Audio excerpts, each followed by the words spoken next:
rabbil alamin. Allahumma salli wa sallim ala sayyidina Muhammad wa ala ali sayyidina Muhammad. Kita akan melihat bagaimana keutamaan sahabat Nabi, khususnya beliau Sayyidina Umar bin Al-Khattab, begitu takutnya kepada Allah Subhanahu wa ta'ala. Diceritakan dalam kitab Zubdatul Wa'idin. Zubdatul Wa'idin dikatakan bahwasanya qila kana li Umar radhiyallahu anhu sahifatan. Sayyidina Umar itu memiliki sahifah, semacam buku, atau memiliki yang namanya apa itu, lembaran. Apa fungsinya itu? Yaktubu ma fa'alahu minal usbu'i.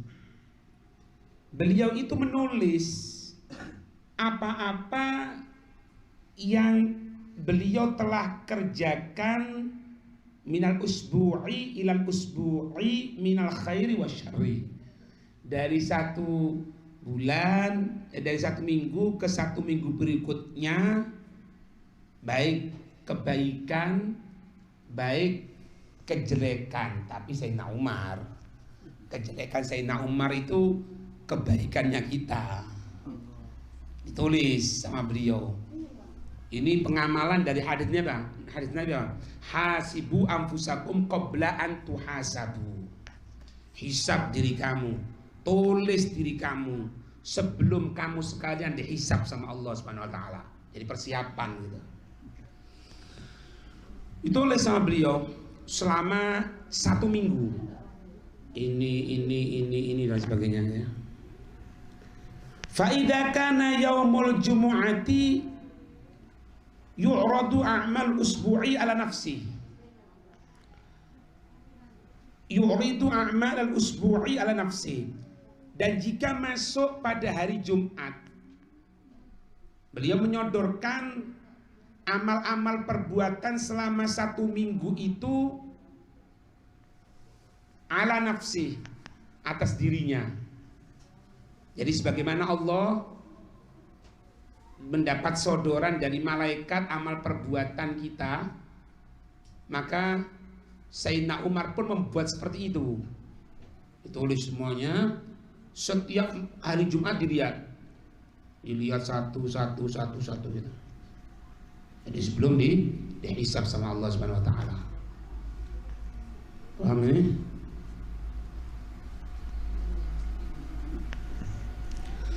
Kemudian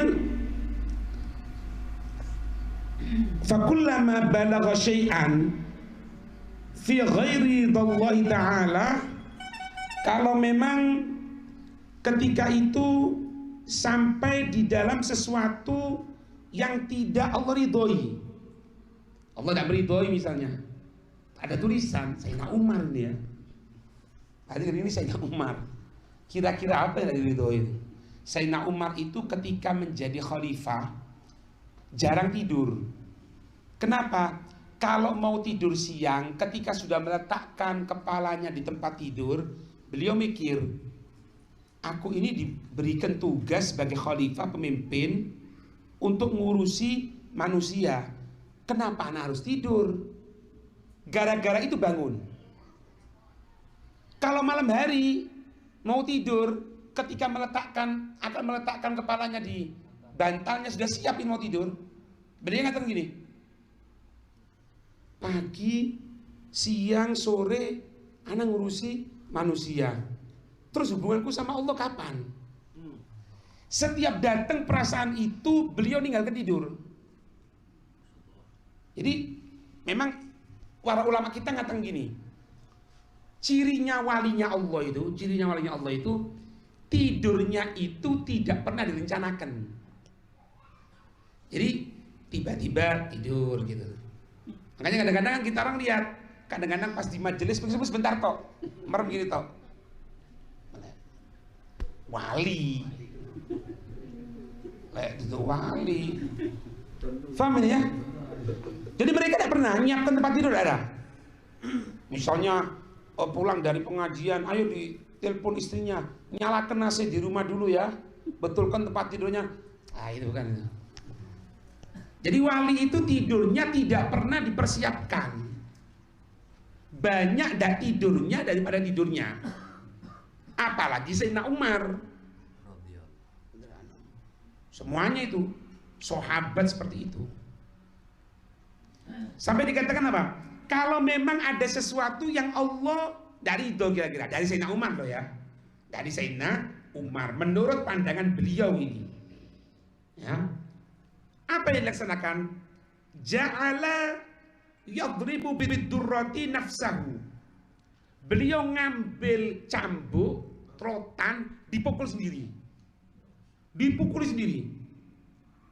Wa yaqulu, dan beliau mengatakan apa? Afa'ata hadza? Apakah engkau telah melaksanakan ini? Kenapa engkau berbuat ini? Kenapa engkau harus gini?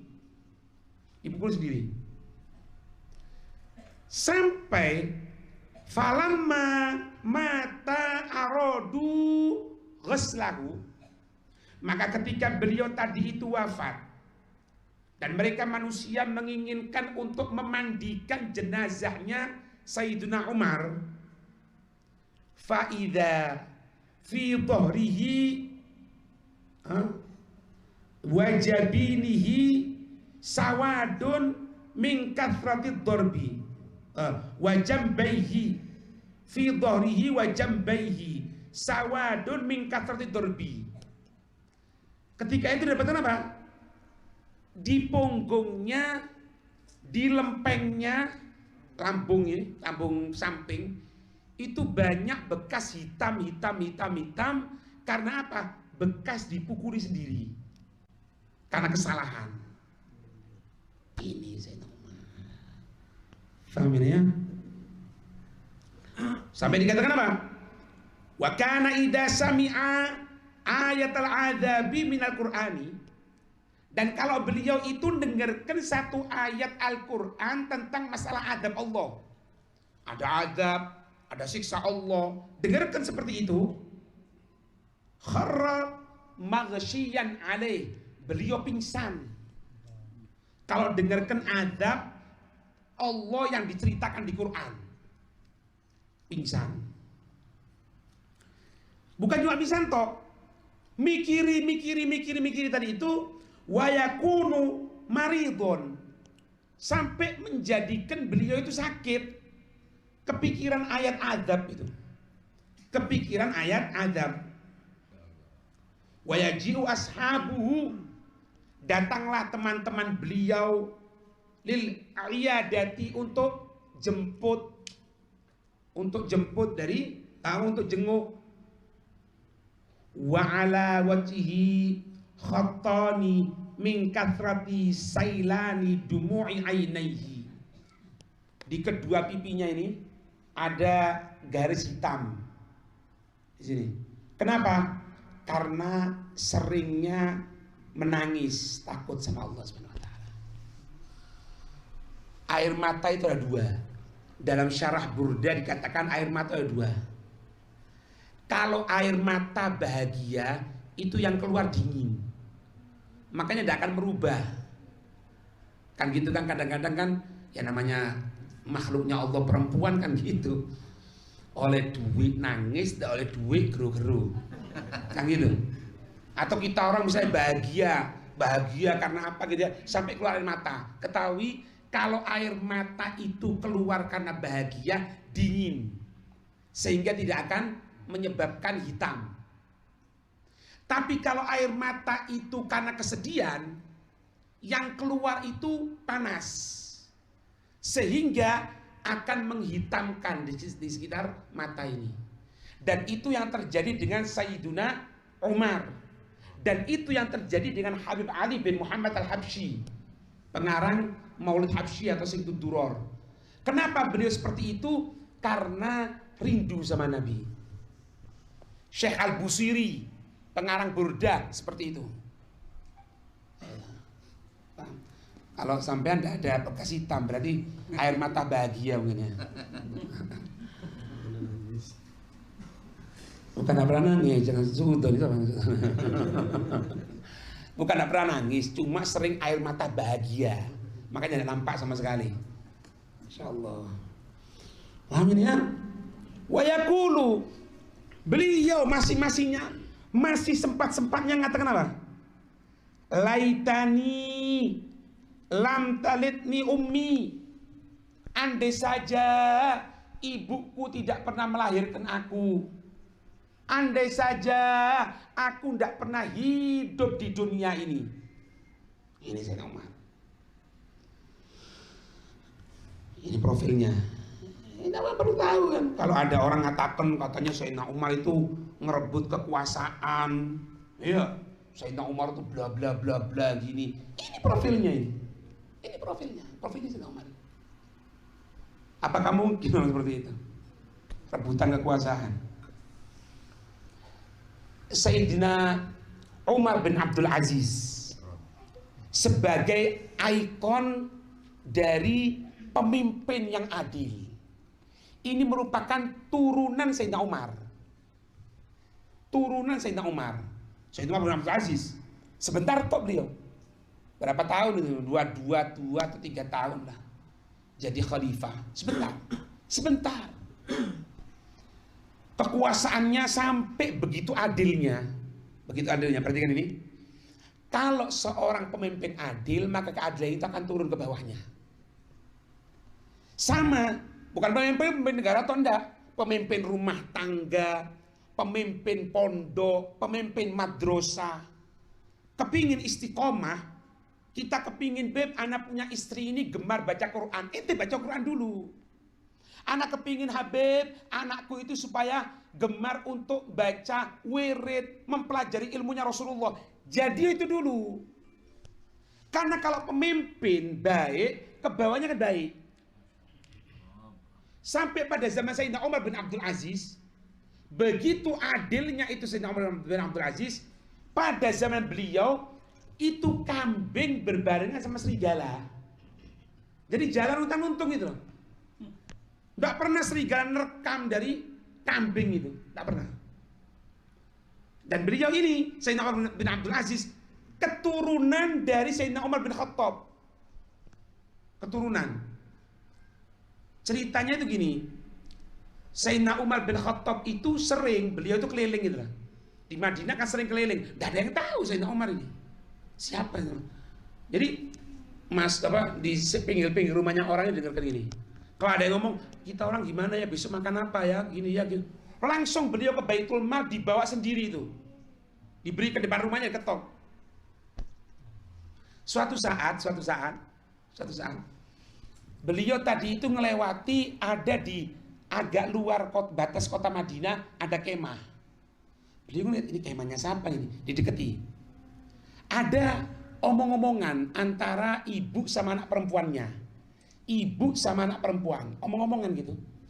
Dikatakan, ini jualan susu. Setelah diperah susu tadi itu, kemudian si ibu ngatakan apa? Nak, ambilkan air katanya. Ambilkan air katanya. Loh buat apa bu? Buat nyampuri susu ini. Katanya si anaknya, loh jangan bu. Itu tidak boleh, namanya curang. Kalau kerja seperti itu tidak berkah nanti. Ya gimana lagi nak? Jangan ibu, tidak boleh. Terus katanya ibunya ngomong gini, jangan khawatir nak, Umar bin Khattab itu tidak akan tahu pemimpin kita. Dia enak-enakan sekarang makan minum di tempatnya, padahal di sampingnya sini. Dengarkan dulunya. Terus katanya si perempuan ini apa? Anaknya kata apa? Ibu, kalau pemimpin kita Umar bin Khattab sekarang tidur tidak tahu, tapi Tuhannya Umar bin Khattab tahu. Tuhannya Umar bin Khattab tahu. Sayyidina Umar, ini perempuan hebat ini. Langsung beliau keluar dari sembunyinya itu, katakan, kaget si ibunya. Katanya Sayyidina Umar, jangan khawatir, jual jangan dicampuri ini. Kalau kurang aku tambahi. Kasih sama beliau. Apa yang terjadi ketika itu? Hah? Langsung beliau tadi itu setelah memberikan sesuatu, pulang ke rumahnya, anak lakinya dibanguni, tidur. Nak, katanya, iya, aku mau jodohkan sama perempuan itu. Ada perempuan itu, masya Allah, nak. Ini si anak, ndak, anak saya kan, yopo fotonya, yopo ndak, yopo ndak. Katanya, saya tanya, ya apa wahai anakku? Kalau abah ridho, aku ridho. Langsung besoknya didatangi, dinikahkan sama si perempuan ini, si anaknya tadi itu. Dari keturunan ini muncullah Sayyidina Umar bin Abdul Aziz. Itu golek mantu itu. Ojo golek mantu gara-gara gue motor. Mari kawin dibalik motornya sewaan. Ledek. Paham ya? Oh, orang soleh. Dan bukan satu aib loh ya. Bukan satu aib. Kalau kita memiliki anak perempuan, kita tawarkan kepada orang soleh. Dan itu yang dilaksanakan Sayyidina Umar, dilaksanakan Sayyidina Abu Bakar. Sayyidina Umar itu sering ngomong, gimana ya kalau Nabi aku sodorkan dengan anakku, namanya Hafsah. Coba tawarkan, Nabi kalau engkau berkenan, aku punya anak Hafsah. Nabi tidak mungkin karena syahwatnya, tapi karena perintah dari Allah dinikahkan. Orang bilang di Ihya itu diceritakan, di Ihya Sayyidina Umar bin Abdul Aziz kan khalifah.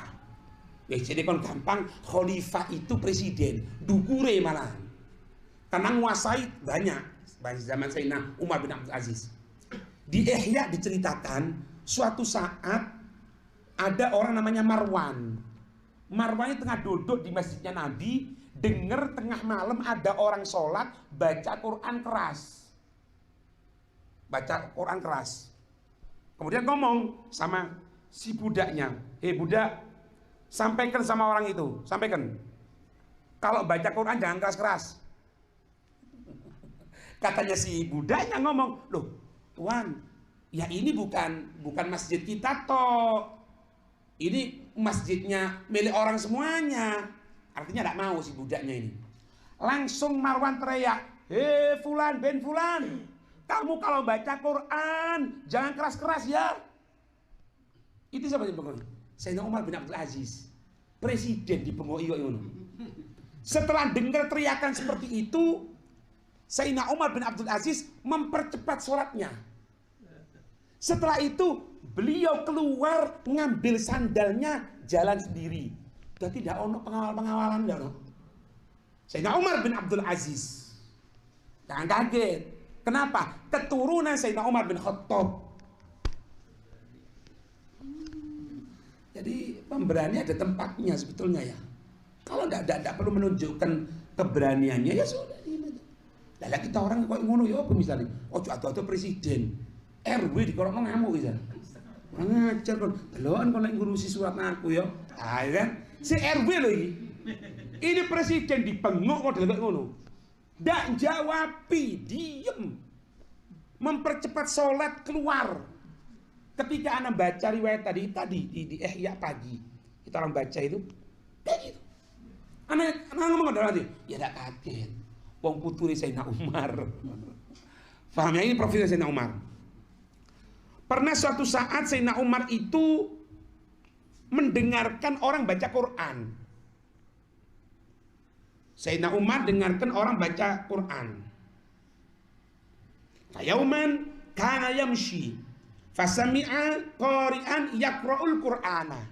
Suatu saat beliau tadi itu jalan dan dengarkan ada orang baca Quran gitu loh. Ada orang baca Quran.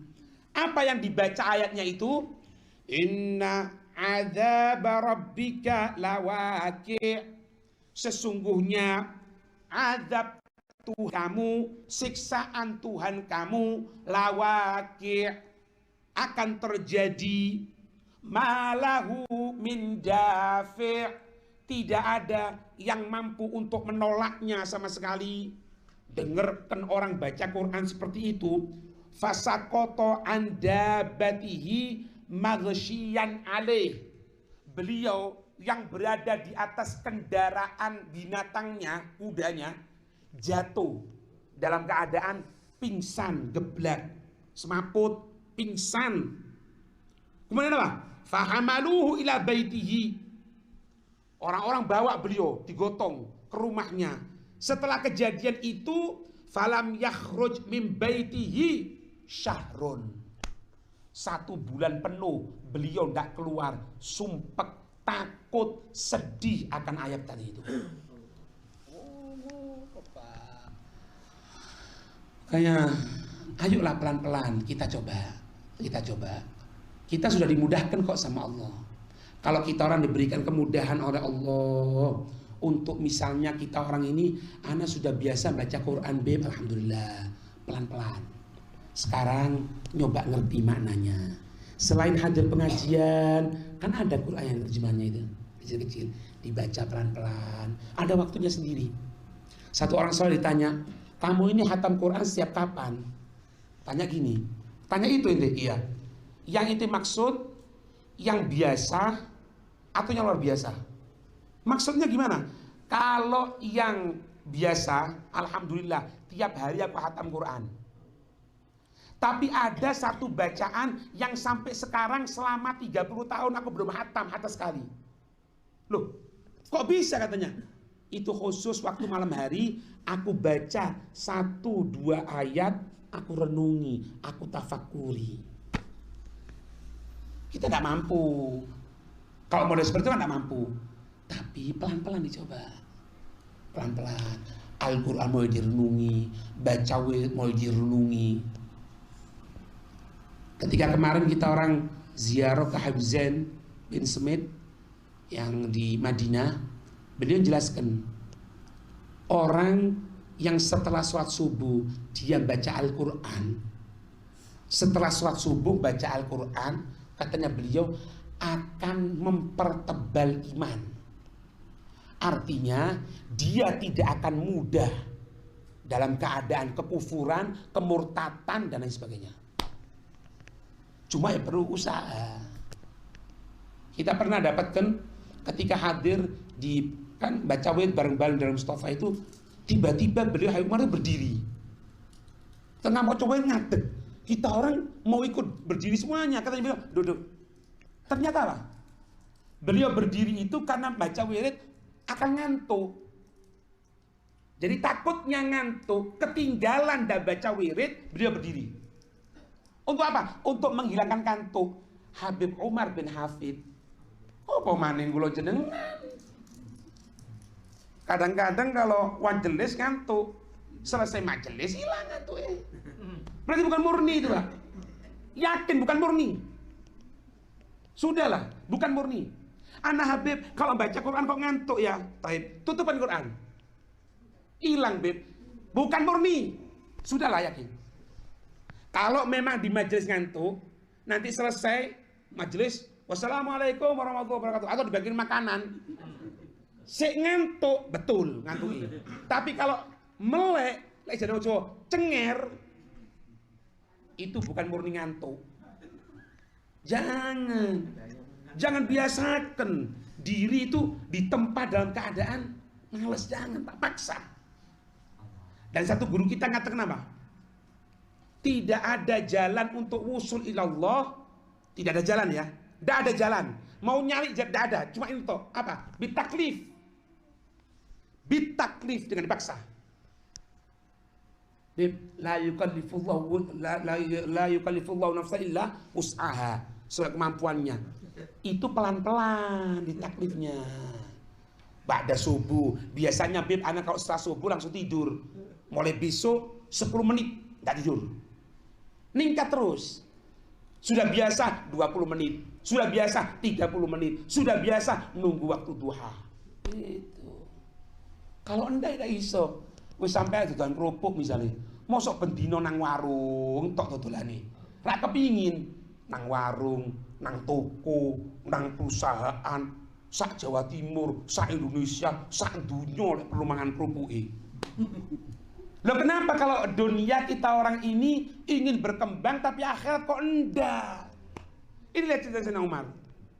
Makanya jangan kaget, Sayyidina Umar itu dalam kitab Jawahirul Ru'yah, ketika beliau tadi itu dikubur, dibawa jenazahnya, ternyata gemboknya masih tertutup. Tahu yang dilaksanakan? Bukan nyari kunci untuk gembok, enggak. Yang bawa jenazahnya Sayyidina Umar mengatakan apa? Hei, ini sang pecinta akan datang kepada yang dicintai. Orang yang cinta akan datang kepada kekasihnya. Itu dengan omongan seperti itu, dengan izin Allah, gembok tadi itu buka sendiri. Buka sendiri, dibawa jenazahnya di sampingnya Rasulullah. Kenapa? Al-juhud.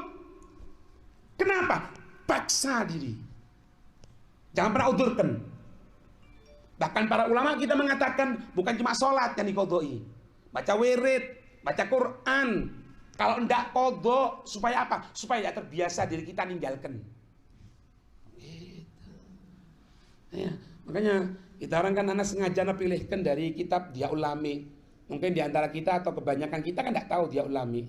Tahunya Kamul Habsyi bagus, tahunya Dibak bagus. Ada peningkatan sekarang, tahu Dia Ulami.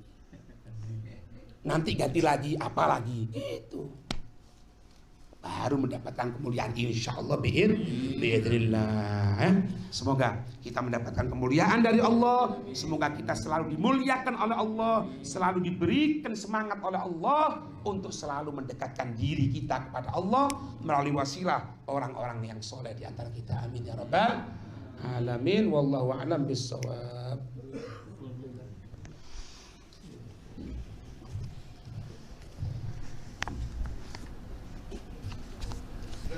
Allahumma salli wa sallim wa barik alaihi wa ala alihi. Wa laqad asyhadu an man awsafu tuhil quluba tuhayyijul ashjana. Wallahu qad atna alaihi fama yusawi al-qawlu minna wa yakunu thanana. Lakin hubban fis sarair qad da'a limati hisafati rabbina wa hadana. Wa idim tajanna bil mawaddati hauna narfa wa idi fakrina wa rajana.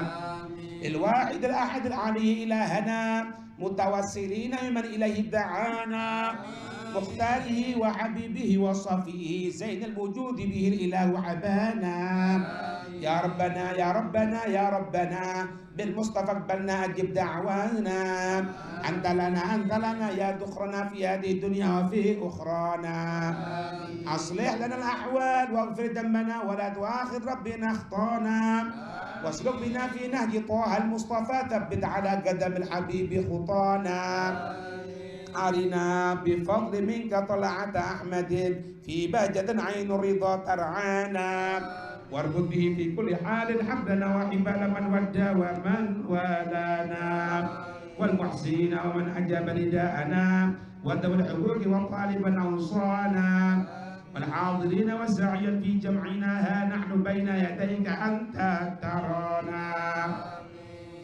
ولقد رجوناك فحقق زولنا واسمع بفضلك يا سميع دعانا وانصر بنا سنة طه في بقاع الأرض واجمع كل من عادانا وانظر إلينا واسقنا كأس الهنا واشفي وعافي عاجلا مرضانا واقض لنا الحاجات واحسن ختمنا عند الممات واصلحا عقبانا يا ربي واجمعنا واحبابا لنا في ذلك الفردوس يا رجوانا يا ربي واجمعنا واحبابا لنا في ذلك الفردوس يا رجوانا يا ربي واجمعنا واحبابا لنا في ذلك الفردوس يا رجوانا بالمصطفى صل عليه واله ما حرق الريح الصباء غصانا سبحان ربك رب العزة عما يصفون وسلام على المرسلين والحمد لله رب العالمين الصلاة والسلام عليك يا سيد المرسلين الصلاة والسلام عليك يا خاتم النبيين الصلاة والسلام عليك يا من أرسلك الله رحمة للعالمين